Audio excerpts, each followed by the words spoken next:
کے اندر ایمانی غیرت باقی تھی، ان سب کو جس پد پہ تھے وہ ان سب کو معزول کر دیا اور ان کی جگہ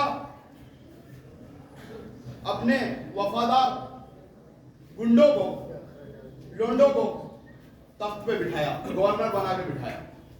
یہ اس کا سیاسی کرپشن تھا. اور یہ سیاسی کرپشن جو تھا، اس سیاسی کرپشن میں اس نے یہ کیا کہ لوگوں سے احتجاج کا حق چھین لیا. ایک جمہوری طریقہ ہوتا ہے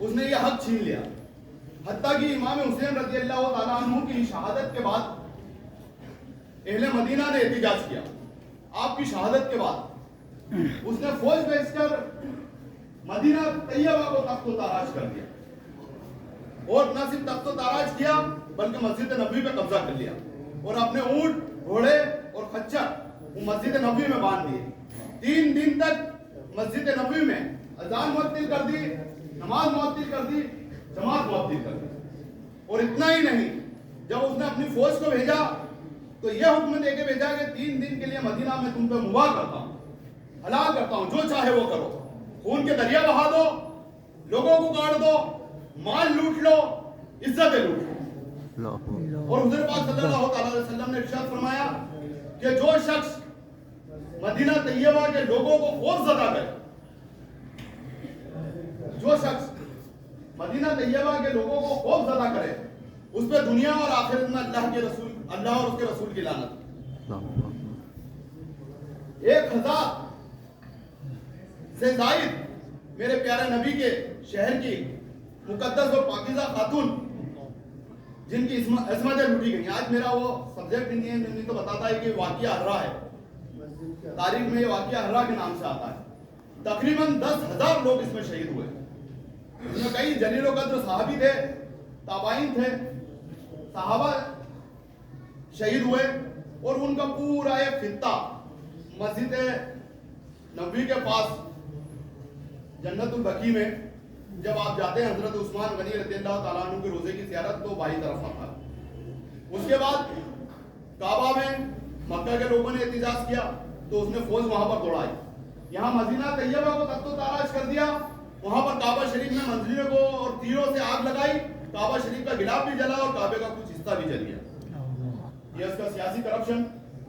اس کے بعد اس کا مالی کرپشن تھا، جہاں ایک اصول تھا حضرت عمر فاروق ہوں، حضرت علی رضی اللہ تعالیٰ عنہ ہوں، سارے خلفائے راشدین میں، کہ وہاں تو ایک عام شخص جمعے کی نماز میں یہ بھی بول سکتا تھا کہ مال غنیمت کے اندر جو ایک شال آئی ہے، جو ایک چادر آئی ہے، اس چادر سے ہمارا تو پردہ سلا نہیں. عمر فاروق رضی اللہ تعالیٰ عنہ آپ کو کون سے سیکھا ہے؟ حضرت عمر فاروق رضی اللہ تعالیٰ عنہ نے جواب دیا کہ چادر سب کے حصے میں ایک ایک آئی ہے، لیکن میرے حصے میں جو چادر میرے لڑکے عبداللہ ابن عمر رضی اللہ تعالیٰ عنہ کے حصے میں جو چادر آئی ہے، اس نے یہ چادر مجھ کو دے دی ہے، اس لیے میرا کرتا سلا. ایک یہ نظام تھا. وہاں پر مالی کرپشن تھا.